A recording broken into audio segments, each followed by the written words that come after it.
Hello students, welcome to my channel. तो आज की इस वीडियो में मैं लेकर आ गई हूँ आपके बीए सेकेंड सेमेस्टर सोशियोलॉजी यानी समाज शास्त्र का यूनिट नंबर 2। यानी कि आज की इस वीडियो में हम पढ़ेंगे आपके बीए द्वितीय सेमेस्टर यानी कि सेकेंड सेमेस्टर सोशियोलॉजी का यूनिट नंबर 2।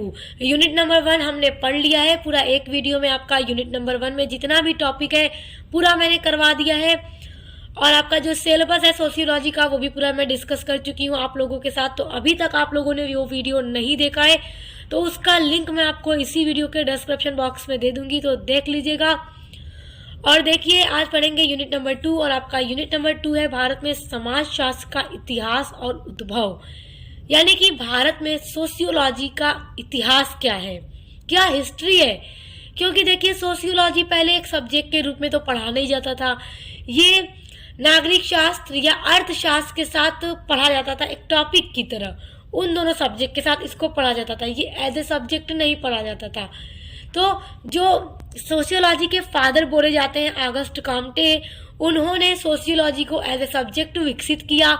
तो फिर उसके बाद हमारे भारत में सोशियोलॉजी का क्या इतिहास रहा है और किस तरह से समाज शास्त्र हमारे भारत के विश्वविद्यालय में भी, महाविद्यालय में भी एक एज ए सब्जेक्ट के रूप में पढ़ा जाने लगा, और आज आप सभी लोग पढ़ रहे हैं एज ए सब्जेक्ट सोशियोलॉजी को, और अभी आपको मैं पढ़ा रही हूँ, आप देखिए। तो चलिए शुरू करते हैं इसको। और इसको शुरू करने से पहले आपसे एक और बात मैं कहना चाहूंगी कि यदि आप अपने बीएस सेकेंड सेमेस्टर में इंग्लिश लिटरेचर पढ़ते हैं, कार्यालय हिंदी और कंप्यूटर पढ़ते हैं, ह्यूमन ज्योग्राफी पढ़ते हैं, इकोनॉमिक्स पढ़ते हैं, पॉलिटिकल साइंस पढ़ते हैं, कोई भी सब्जेक्ट आप पढ़ते हैं, तो उसके लिए एक बार चैनल पे जरूर विजिट कीजिएगा। सभी की यूनिट्स कंप्लीट करवा रही हूँ, सिलेबस भी डिस्कस कर लिया है। चलिए अब शुरू करते हैं। भारत में समाजशास्त्र का इतिहास और उसके उद्भव को देखिए, गोविंद सदाशिव धुरे को भारतीय समाजशास्त्र का पिता माना जाता है। आपसे अगर प्रश्न पूछ दे, देखिए जिनका ऑब्जेक्टिव टाइप पेपर आता है वो भी पूरा क्लास किया करें, जिनका सब्जेक्टिव आता है वो भी किया करें।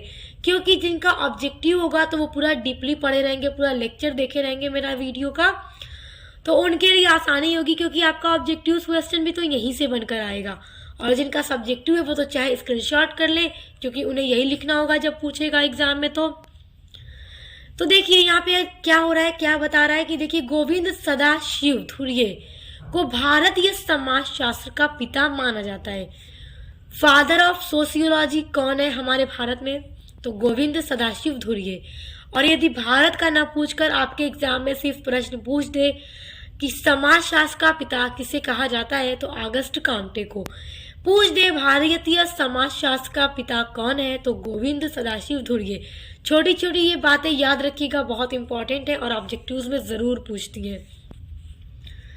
देखिए, किन्होंने गोविंद सदाशिव धुरे ने भारत में समाजशास्त्रीय सोच के विकास में महत्वपूर्ण भूमिका निभाई है।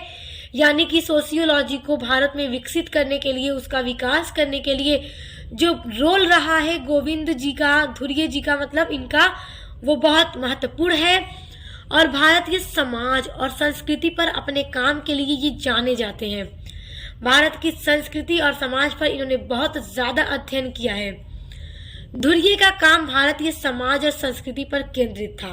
यानी इनका जो काम ही था वो यही था कि भारतीय समाज का अध्ययन करना और यहाँ की संस्कृति का अध्ययन करना, और पूरी रुचि ही उनकी इसी में थी और वो उसी पे अध्ययन करते थे।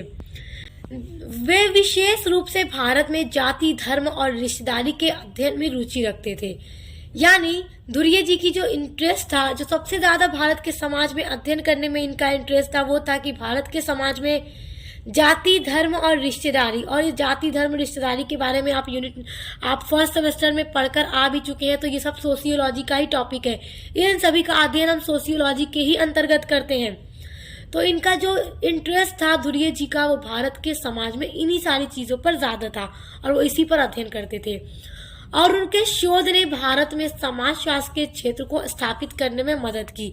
जो इनका शोध था, जो इनका अध्ययन था, जो ये रोज शोध किया करते थे, तो उन्हीं के इन कार्यों ने भारत में सोशियोलॉजी के क्षेत्र को बढ़ावा देने में, विकसित करने में बहुत ज्यादा मदद की। और उन्होंने भारत में समाजशास्त्रीय सोच के विकास में महत्वपूर्ण भूमिका निभाई है। यानी कि भारत में समाजशास्त्र के क्षेत्र को बढ़ावा देने में, उसका विकसित करने में धुरे जी का जो भूमिका है वो बहुत महत्वपूर्ण है और भारतीय समाज और संस्कृति पर अपने काम के लिए जाने जाते हैं, ये प्रसिद्ध है, तो याद रखिएगा। अब आपका अगला टॉपिक है यानी अगली हेडिंग है समाजशास्त्र विषय का विकास भारत में।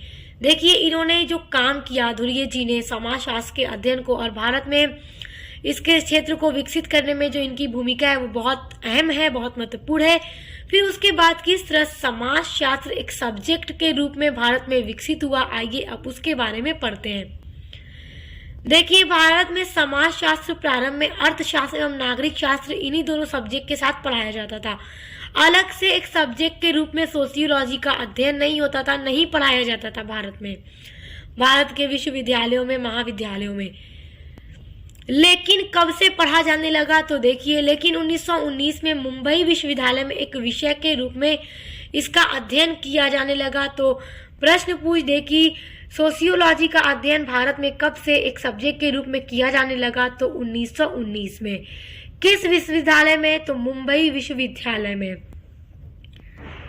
1919 में पैट्रिक गिट्स के द्वारा समाजशास्त्र विभाग की स्थापना की गई, यानी यहाँ पर पैट्रिक गिट्स के द्वारा सोशियोलॉजी के एक डिपार्टमेंट की स्थापना की गई। आप लोगों ने अपने कॉलेज में देखा होगा, सभी यूनिवर्सिटीज और कॉलेज में अलग अलग सब्जेक्ट का अलग अलग डिपार्टमेंट होता है और ऊपर लिखा भी होता है बाहर। अगर वो समाजशास्त्र का डिपार्टमेंट है तो समाजशास्त्र डिपार्टमेंट, सोशियोलॉजी डिपार्टमेंट लिखा होता है, हिंदी में समाजशास्त्र विभाग लिखा होता है। इसी तरह से अलग अलग सब्जेक्ट पर जो भी उसके डिपार्टमेंट है लिखा होता है, तो आप लोगों ने देखा है। तो 1924 में धुर्ये जी बॉम्बे विश्वविद्यालय में समाजशास्त्र विभाग के प्रमुख बनने वाले दूसरे व्यक्ति बने, यानी कि धुर्ये जी जिन्होंने समाजशास्त्र के बारे में अध्ययन किया, उसके क्षेत्र को भारत में बढ़ावा दिया।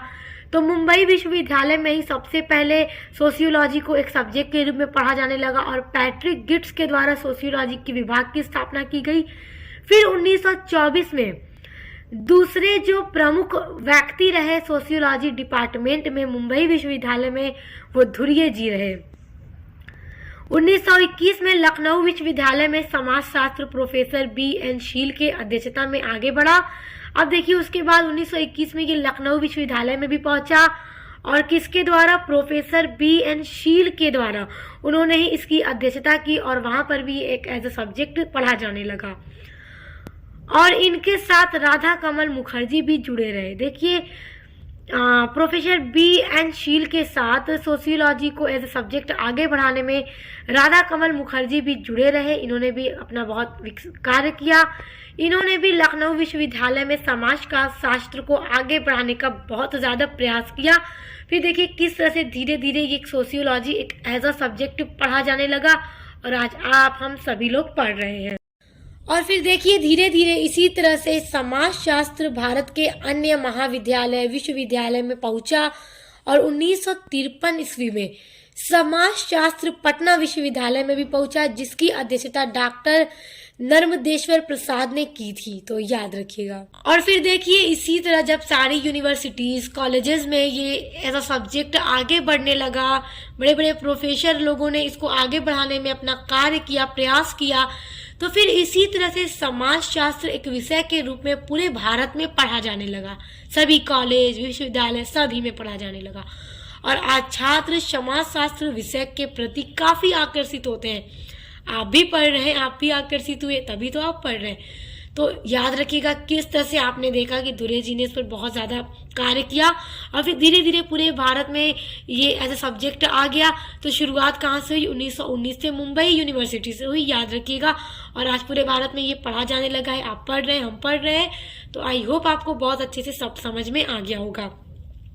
तो यह वीडियो यहीं पर खत्म होता है। इसके अलावा आप अपने सभी यूनिट्स को पढ़ने के लिए और अपने BA सेकेंड सेमेस्टर के सभी सब्जेक्ट को पढ़ने के लिए चैनल पर विजिट कीजिएगा और आगे इसी तरह आपके सभी सेमेस्टर की वीडियोस भी आती रहेंगी। तो चैनल से जुड़े रहिए, सब्सक्राइब करके बेल आइकन को प्रेस कर लीजिए। अब मिलते हैं नेक्स्ट वीडियो के साथ।